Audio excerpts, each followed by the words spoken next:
すみれ子だ。理由はそれで十分だろ? In this week's episode of Mysterious Disappearances, a busty lass reverts her age in order to pretend to be a high schooler yet again in order to solve a mystery of signs in a bathroom. It will all make sense, and I'm going to get to that here in just a second. Hi there, everyone. Lars here from Camille's Harem. Not just a podcast for novice writers by novice writers, but also a YouTube channel by novice writers for novice writers. Because writing is an adventure, it's more fun with friends, and I really like what we got in this week's episode. They did what I thought that they might do, where they took one of the flashbacks that was expected in the first episode, stitched that on in, and they finally went to good, proper pacing to help set up the horror, the mystery. Though, for those who have watched this episode, you might be like, but Lars, there really isn't too much of a mystery. Well, I will get into all of that as we start breaking down the events of this episode and diving into an analysis of what's actually happening and what we as novice authors can learn from this episode. So we largely pick up where we left off. Ren is inside this weird, creepy Kisaragi underground railroad area and has been talking, heckling it over with a seeming spirit behind the counter, a hangman's noose. This thing's going to pop up again later, believe you me. Well, Ren goes out to meet with his sister Oto, and we immediately sense that there is something truly special about these siblings. They can communicate telepathically. As they are getting caught up with what's going on, Ren is trying to make Sumiriko decent. It's not working out really well because this is a grown, mature, beautiful woman. She's not going to fit into a 13-year-old's clothes until she starts muttering the poem from the previous episode and reverts in age and size. Sumiriko, as Ren is able to ascertain, hasn't just been cursed, she's now become a kind of curse. Not exactly the same cursed object as the crazy poetic spell book, but instead she now has the ability to use this poem and at will revert her age. Well, this turns out to just be perfect because Oto has seen all kinds of warning signs over at her all-girls school. Ren can't sneak on in because he's not a girl and he's got a full-time job. He's got to make sure he takes care of his sister. So he's like, hey, Sumiriko, how about you pretend to be a high schooler and go in and check things out, see what you can find, report back to me, and we'll discover what the heck is happening, what kinds of oddities or mysteries or curses could be running around the halls of the school. And for her part, Sumiriko agrees to this because, well, Ren's just done her a solid by saving her from the crazy curse spell book, and, as well, she wants to go back to high school. Yay! And she is just gushing over this. This is a chance to reclaim her youth. Remember, she's 28 years old, and she is wanted to go back to being young. Here's an excuse. She's basically being given a free ticket, and she takes it, and she's going to an all-girls school with the beautiful uniforms.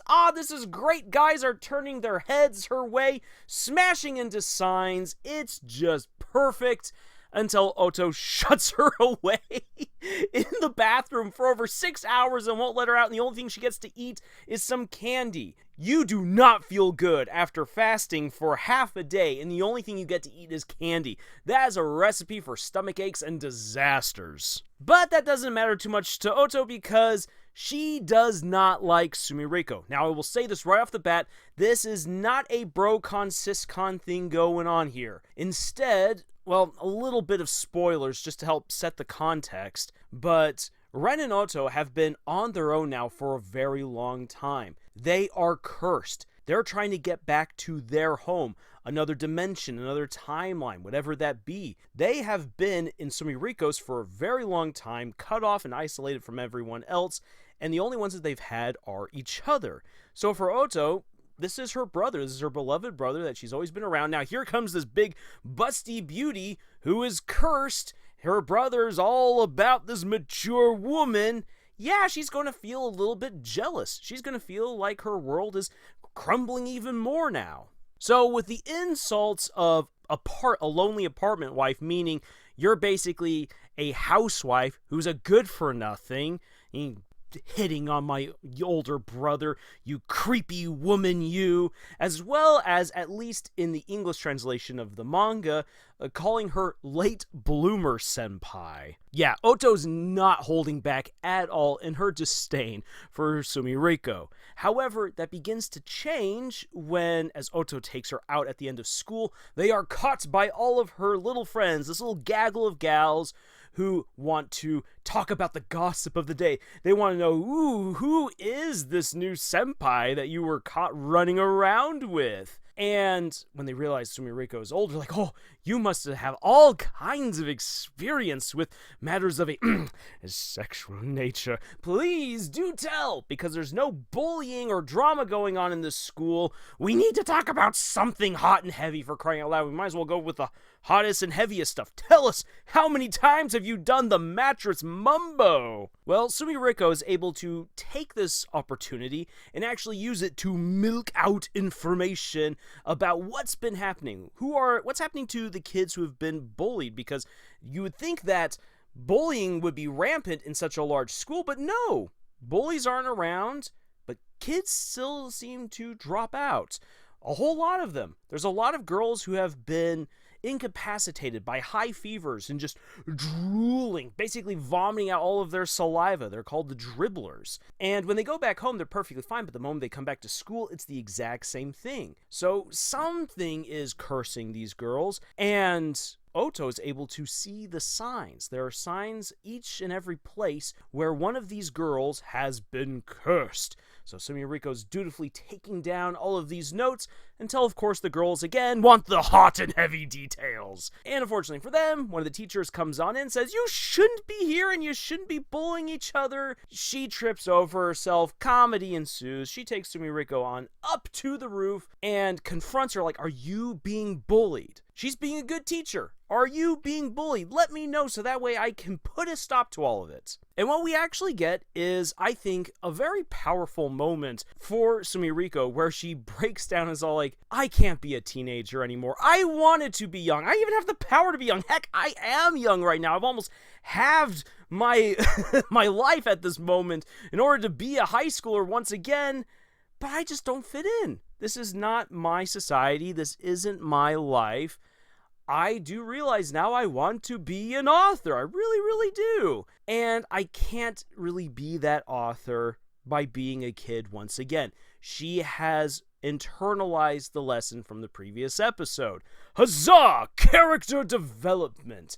And it's also, I think, a really good realization for a lot of adults to have, that you can't turn the clock back. You are who you are. You are getting older. Youth has passed you on by. But that doesn't mean that you can't enjoy life still, and that doesn't mean you still don't have any dreams that are worth pursuing, and that you can pursue. And the teacher's like, oh, late bloomer senpai, I love your dream that you want to be an author, that you want to write a real page-turner. I wholeheartedly support you in doing this.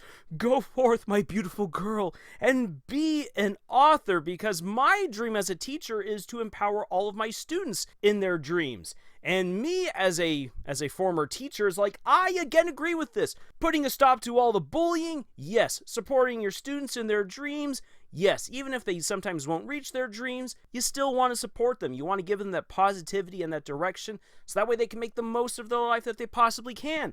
And she's cute. Oh my, if I were still a teacher, I'm going to be asking you out. Until, well, things start going down. As I said earlier, people who watch this episode are like, really, Lars, there's no mystery here. And the reason for that is because as Sumiriko is about to leave the school, she gets jumped by the gaggle of gals once again, who are like, okay, now to pick up where we left off, give us those hot, dirty deets. I need to know what the mattress mumbo is like. And that is when the teacher shows up and begins licking their shadows. And the girls whose shadows she licks immediately are incapacitated by high fevers and are vomiting out all of their saliva. They've become dribblers, and the curse signs pop on up, and episode ends.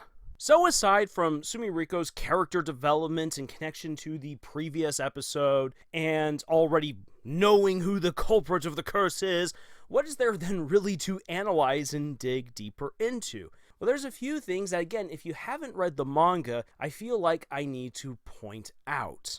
Mysterious Disappearances is not going to take its time to explain all of the crazy curses and lore that it's going to throw your way. In fact, if you read the translation for the manga, the translators are basically having a conniption, giving you all these author notes, letting you know what is all being referenced, because so much different kinds of magic, observations, curses, tales, legends, fairy tales get thrown at you. The anime has actually done a good job of trying to pull back a little bit on it so that way it doesn't completely overwhelm the audience, because not everyone even knows these things. But this is a show that is not going to hold your hands. You have to be paying attention to everything that is going on. Now then, in the next episode, when Ren and Sumiriko reunite and begin comparing notes and talking about what is actually happening to these girls and what could possibly be doing it, I expect that we will get deep into some of the lore of ancient demons and the likes that could incapacitate these people according to really old Japanese folklore. So again, if you want to know what's happening, you must be paying attention, because it's not going to stop and explain everything in great flowery detail to you. And personally, I'm a big fan of those kinds of stories. I like stories where it requires you to use your smarts, to use your skills of observation, and to use your own logic and thinking skills in order to understand what's happening. But for a lot of people who are just going to sit down to watch a story with a beautiful, mature, busty gal like Sumiriko, they might not necessarily be there to use their two brain cells and rub them together to create a spark. No, and they might be like, what the heck is then even happening here? So this is a story that requires you to be like, okay, then I need to use my intellect. And as an author, how exactly do you signal something like that? Well, unless you have it on the cover saying that this is an intellectual thriller, you need to then signal to the audience through the communications that your characters have that, oh, this is a story that's going to require dialogue, requires intellect, requires logic, or in this case, a knowledge of the occult and of fairy tales and legends in order to really piece everything together and fully understand the plot. Now, one thing I do want to address, I said I would address it, so I'll address it here, is the flashback that we get at the very beginning of the episode for Sumiriko, when we see how when she was just young, 15 years old, people are like, oh, or even actually younger, really, people are like, oh my gosh, just how old are you? You're a genius, and they're praising her work, and then when she's older, they're like, excuse me, but how old are you? I feel like this moment was done way better in the manga because of where it was placed, because Sumiriko, the reason why she gets drunk late at night is because she's trying to drown out all of those memories. Now, it works in this episode, not to the same powerful effect, I believe, but it still works because, again, by the end of this episode, Sumiriko is able to, again, internalize that I can't go back. I can't be young again. I don't fit in here, but I can still be an author. That is still my dream, and I can chase it. And that's a very good positive experience for her. And so this episode has that dichotomy, that opening, which is fairly depressing when you think about what's happening to Sumiriko, and then that positive revelation, that personal realization at the end of the episode when Sumiriko's up on the school roof. And thinking about youth, I again actually want to kind of go back to the beginning of the episode and focus a little bit on Ren's reaction to Sumiriko's transformation. Again, because this is something where people might just take it at face value and be like, oh, look at that, a girl gets naked and the male protagonist is like, yes, boobies. Or in this case, he's like, oh, man, I feel like you're missing something. You're no longer quite the same mature beauty that I love. And she's like, hey, you could be a little bit more excited that I am now a young beauty. That all aside, however, I will argue that this scene is fairly well handled, because Ren is not trying to get Sumiriko into a situation where he can see her naked. He actually makes sure that she's fully clothed. He's not doing any sort of weird peeping earlier either. He's actually trying to help her get decent before they start concocting the plan to get her into the school. Ren is, for the most part, treating her with a fair amount of respect. Granted, most boys should probably turn around the other way when they're like, oh, a girl just lost all her clothes because of magic. Maybe I shouldn't be looking.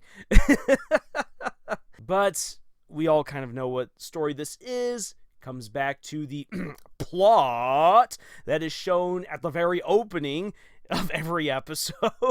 But really, I do want to emphasize, I think that this is a scene that is handled very well. Yes, it is playing up nudity as a form of joke, but it's not using the stupid lucky lecher or, oh my gosh, I tripped and now I've ripped all your clothes off kind of a thing. Instead, you have the magic which is being used, these people who don't fully understand what is now happening now that Sumiriko is basically part curse, while they are coming up with a plan to infiltrate the school. And Ren has already been established as someone who, while he does appreciate Sumiriko's fine, matured body, he isn't looking for the nudes. He does treat her with a greater modicum of respect than we see from most protagonists, male protagonists in anime. At least of the ones who don't get an immediate nosebleed and then pass out afterwards. However, all of that being said, I know that will be a hotly contested scene for some people, and I'll be interested in seeing what others have to say, especially in response to my particular breakdown and analysis of it. Again, as someone who has read the manga and knows that the manga actually gets pretty explicit, they toned it down from what it was, from what it could be. And I'm interested in seeing how they're going to tone it down in the next episode, because, woo, there is going to be something to spice in the upcoming episode. And actually in the upcoming episodes after that, because that's what this show is. Alright, enough of my meandering and thoughts. Let's get done with this here before the FBI starts knocking on my door and is like, Sir, we got a call that someone is digging a pit for himself, and we need to make sure that you're not the one doing it, because that would be a waste, sir. So I'll wrap it up here, coming back to my earlier breakdown analysis. If you want to create a story that is going to require your audience to be highly engaged, to be intellectual about it, you need to let them know at the cover. But if you're not going to let the cover do the talking for you, you need to signal it really early on with how your characters interact via the dialogue and through their actions. Again, this is one of the things that might have been lost with the pacing for the first episode by trying to do 5 whole chapters, an entire arc, an entire mystery, all in one go. Now, while I feel like it was the right thing to do for the anime in order to serve as a good hook and bring the audience in, especially because they've now telegraphed that we are going to get the King Cat arc by the end of the season, going at such a fast pace in the first episode means that we're missing a lot of the slower dialogue and contemplations and talking and thinking that comes from the first 5 chapters of the manga, where it's really quickly indicated to the audience that this is cerebral. This is going to require you to do some thinking, and you're going to have to do some research into your crazy occult legends and urban myths. So with all that being said, tune in next week for when the teacher goes crazy mood demon mad, and we are going to get to see some things. In the meantime, if you'd like to support the crazy rantings that comes from Lars, or the better writer's insights that come from Camille's Harem as a whole, then please, we ask that you would check out some of the books that we ourselves have published. Links for them are in the description below. But otherwise, thank you so much for joining us on this crazy adventure that we call writing.